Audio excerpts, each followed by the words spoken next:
Mesdames et messieurs, bonjour et merci de prendre à nouveau le rendez-vous sur votre émission Les Gestes qui Sauvent. Un rendez-vous sur lequel nous recevons un expert qui nous donne des conseils pratiques qui sauvent des vies humaines autour de nous. Aujourd'hui, nous allons nous atteler à cet exercice-là et prendre un expert de santé qui va pouvoir nous entretenir sur les cas de brûlure. Vous n'êtes pas sans savoir que l'eau chaude, thé brûlant renversé sur les genoux, les causes de brûlure par contact avec une source de chaleur extrême sont nombreuses. Comment réagir face donc à cette situation? C'est à cet exercice que nous allons nous donner, et l'expert d'aujourd'hui va pouvoir nous entretenir sur comment y arriver.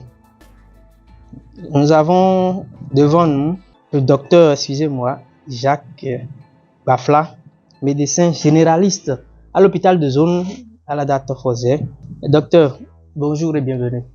Merci, monsieur Julis, pour l'invitation et bonjour aux téléspectateurs. C'est à nous de vous adresser nos remerciements déjà parce que vous avez répondu. Et déjà, pour rentrer dans le vif du sujet, pour vous, qu'est-ce que c'est que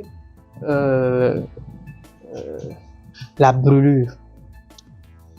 D'accord, merci monsieur Julis, une fois encore. La brûlure est considérée comme une destruction du revêtement cutané, voire même des tissus sous-jacents, et consécutive à l'action de plusieurs types d'agents. Ça peut être des agents thermiques, électriques, chimiques et plus rarement des radiations ionisantes. Donc c'est une destruction de la peau, si je peux le dire comme ça, consécutive à un agent causal et qui peut être d'ordre thermique, chimique, électrique et par radiation ionisante. D'accord. Donc si je comprends bien, c'est un effet qui est dû à plusieurs types de grilles chauffantes. On peut prendre l'exemple des grilles chauffantes. Les grilles chauffantes sont des trucs là thermiques. Oui, effectivement. Donc, si on peut parler en termes simples, une brûlure est considérée comme une destruction de la peau qui est causée par un contact avec un agent. Et l'agent peut être de source thermique, de source électrique, de source chimique ou par radiation ionisante. Nous allons pouvoir comprendre tous ces thèmes en profondeur. Mais souvent dans les centres de santé, on entend parler de plusieurs types de brûlures au niveau, quand on parle des degrés de brûlure. Mais dites-nous, quels sont les types de brûlures qui existent véritablement? Et bon, nous ne parlerons pas du moins de type de brûlure, parce que les brûlures, une fois, avec la définition que je viens de donner, une fois c'est arrivé, c'est que c'est arrivé. Juste que nous allons classifier ça en fonction de certains critères. Nous allons évaluer la profondeur de la brûlure.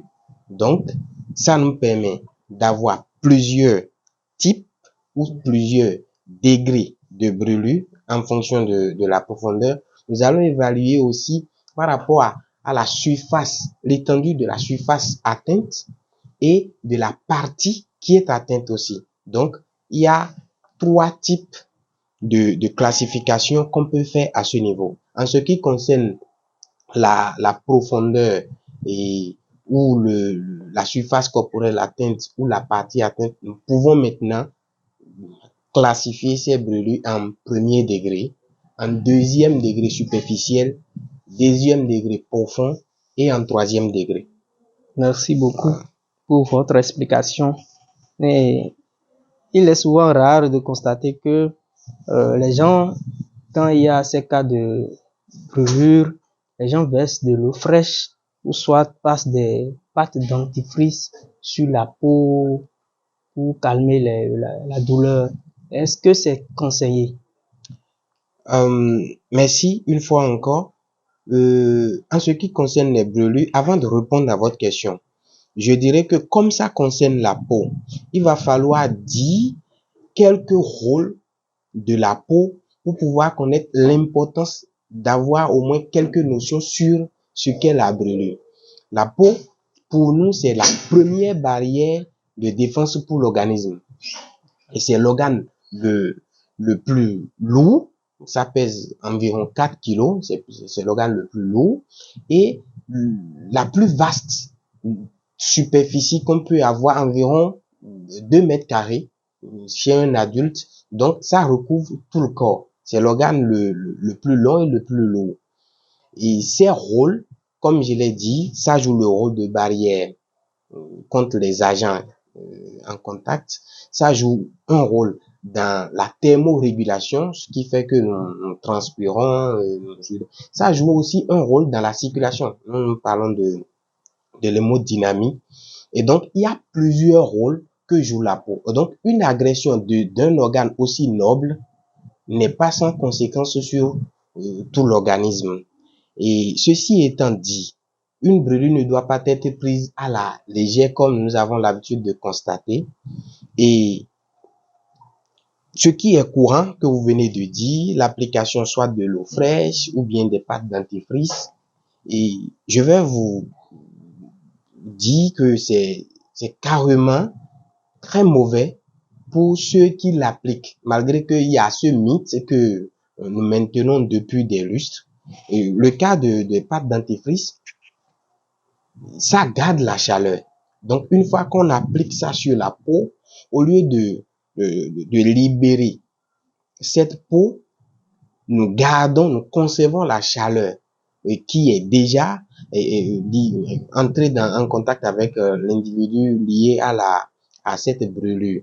Donc, ce qui est conseillé, c'est pas de l'eau fraîche, mais de l'eau simplement pour pouvoir rafraîchir et pas du tout de pâte dentifrice parce que ça n'a aucune indication médicale. Ça n'apporte rien de bénéfique pour le brûler. Voilà. Et les gestes qu'il faut dans l'immédiat, quand on n'est pas déjà en milieu hospitalier, parce qu'en milieu hospitalier, il y a des unités qui s'occupent de la prise en charge des brûlures graves et il y a tout un protocole pour la prise en charge de brûlures, quel que soit son degré. Mais en ce qui concerne le milieu préhospitalier à la maison, de façon immédiate, le premier réflexe devrait être d'éloigner l'agent causal de l'intéressé brûlé. La première chose, c'est ça. La deuxième chose, c'est de libérer les voies aériennes de la personne pour que la personne continue toujours de respirer. Et troisième chose, si on peut le faire, voilà, si on peut le faire, c'est de protéger cette peau. Parce que, comme je l'ai dit, ça joue le rôle de défenseur. Du coup, une fois que cette peau s'enlève, l'organisme devient vulnérable à tout agent. Donc, la personne a une plaie certainement étendue et donc tout microbe peut facilement s'infecter. Donc, ce sont ces quelques gestes qu'il faut faire, protéger l'intéressé d'une infection éventuelle. Voilà. Et ne pas hésiter à l'envoyer vers un centre adéquat. Merci beaucoup. D'après vos explications, j'ai cru entendre quelque part où nous parlons des cas de brûlure, voilà, thermique, chimique et électrique. Doit-on véritablement prise en charge rapidement si ces cas arrivent? Oui, comme je viens de le dire, et malheureusement, malgré que j'ai dit qu'on essaie de classifier les brûlures en premier degré, en deuxième degré, superficiel en deuxième degré, profond en troisième degré, et l'étendue visible n'est pas forcément synonyme de la gravité de cette brûlure, ou du moins même la partie atteinte, parce que pour une brûlure électrique, il peut y avoir assez de dommages qui sont pas visibles. Donc, quelqu'un peut sembler ne pas être aussi brûlé que quelqu'un d'autre, alors que sa brûlure est grave. Donc, le mieux serait, en dehors de ces gestes immédiats que je viens de citer, d'envoyer l'intéressé brûlé à l'hôpital pour une meilleure prise en charge. Alors, si ces cas arrivent, on envoie la personne à l'hôpital. Et dites-nous, est-ce que selon les classifications que vous venez de donner, est-ce qu'il y a des différents types d'entretien pour ces différents types de classifications? Oui, monsieur Julie, c'est comme toute affection, ou du moins parce que c'est déjà une affection, nous avons un protocole de prise en charge des brûlures. Et en fonction du degré, nous enverrons le malade dans le centre approprié. Pour une brûlure de premier degré, bien évaluée, on pense que c'est du premier degré, nous connaissons la prise en charge. S'il n'y a pas de traumatisme associé, nous connaissons déjà la prise en charge après évaluation. Et donc, la première des choses, c'est de voir si la personne a perdu beaucoup de substances. Ça, ce sont des thèmes un peu plus médicaux que après peut-être je vais revenir dessus. Et nous prenons en charge les complications immédiates de cette brûlure et éventuellement celles tardives. Et quand je dis immédiate, c'est que quelqu'un qui est brûlé a mal, il peut y avoir une atteinte respiratoire. La personne peut inhaler des gaz toxiques, le monoxyde de carbone, les cyanures peuvent être inhalés par cette personne. Et il va falloir très vite, lors de l'interrogatoire, identifier la présence d'une telle substance voilà, sur le lieu de l'incident pour pouvoir prendre ça en charge. La personne brûlée peut avoir une complication d'ordre cardiaque. Il peut y avoir un choc. Nous parlons de choc. Il peut y avoir un choc hypovolémique. La personne a perdu suffisamment de substance et donc tombe en un choc hypovolémique. Il peut y avoir un choc cardiogénique parce que c'est du brûlé, c'est intense. L'organisme va réagir en sécrétant des substances. Et eux, donc, nous on les appelle en fait, ce sont des substances inflammatoires. Ce sont des substances inflammatoires. Et donc, quand il y a une agression, ces substances sont déversées dans le sang et entraînant tout ce que vous voyez, les cascades de douleurs qui peuvent arriver à ces gens-là. Il peut y avoir, dans des cas rares, des complications d'ordre neurologique. C'est rare, mais ça arrive.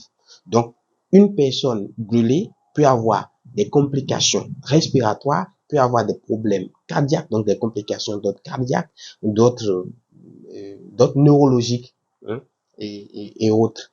Et ça, dans l'immédiat, il va falloir identifier et prendre en charge. À nous, notre niveau, nous savons.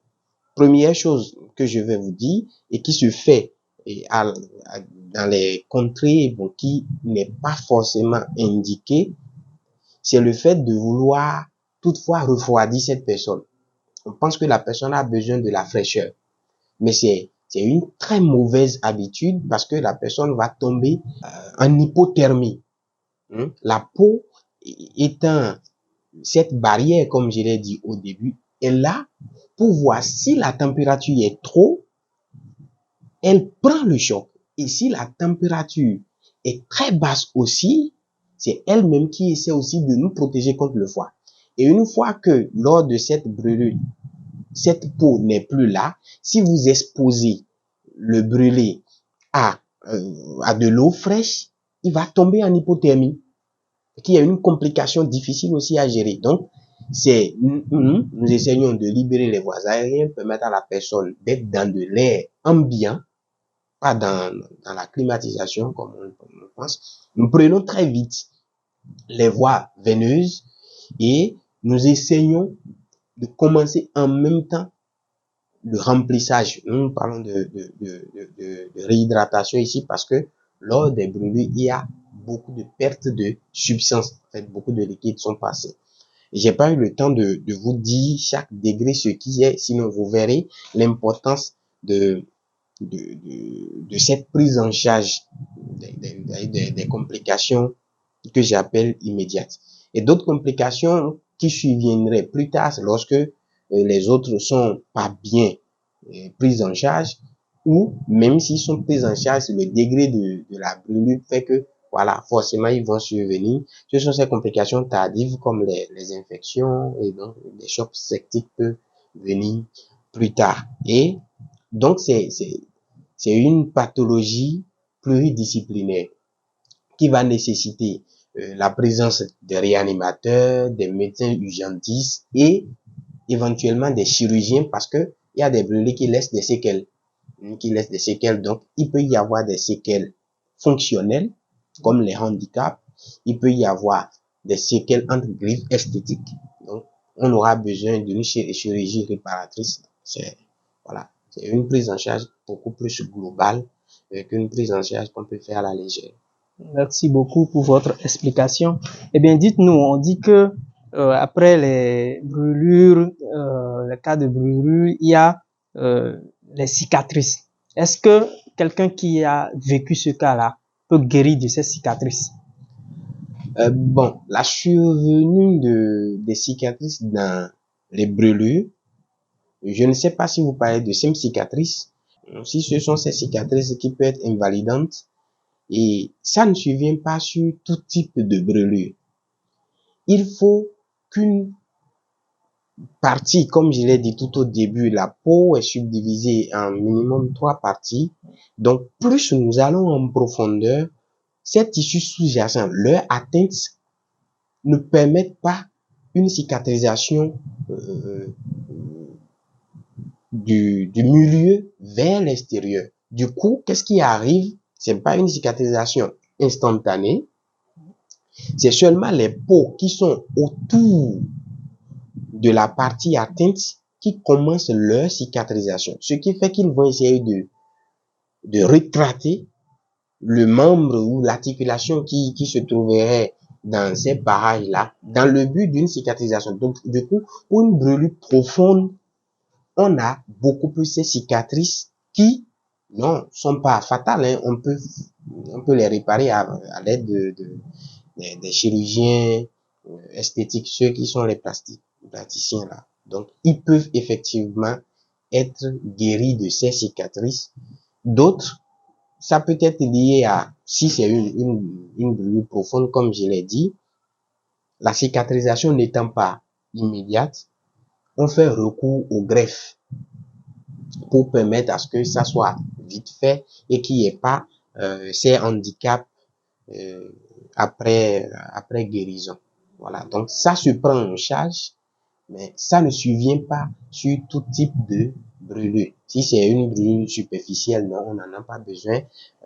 2, 3, 4, 5 jours, c'est que déjà la cicatrisation normale commence sans laisser, voilà, sans laisser de séquelles. Voilà. Okay. Voilà. Donc, ce qui veut dire que à chaque fois que nous nous retrouvons devant ces cas, simples cas de brûlure, on doit chaque fois se rapprocher d'une centre de santé. Immédiatement. Surtout, si on ne sait pas l'intensité et la durée de l'agent causal au contact de cette peau. Je donne l'exemple des enfants que vous avez retrouvés brûlés. Même si c'est simplement au niveau de la main, envoyez à l'hôpital parce que vous ne savez pas. Peut-être l'enfant n'a pas le réflexe d'enlever immédiatement sa main et donc c'était resté là de façon prolongée. Et si c'est peut-être quelqu'un qui a été électrisé, vous l'avez vu peut-être par terre, mais vous connaissez peut-être pas l'intensité du courant électrique.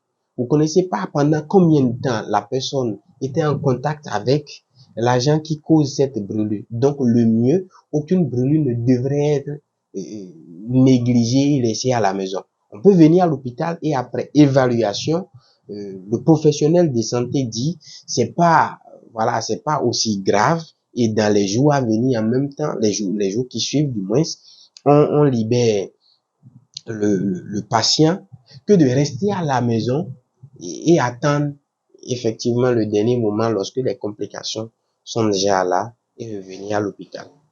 Merci beaucoup pour ces explications, Dr. Jacques.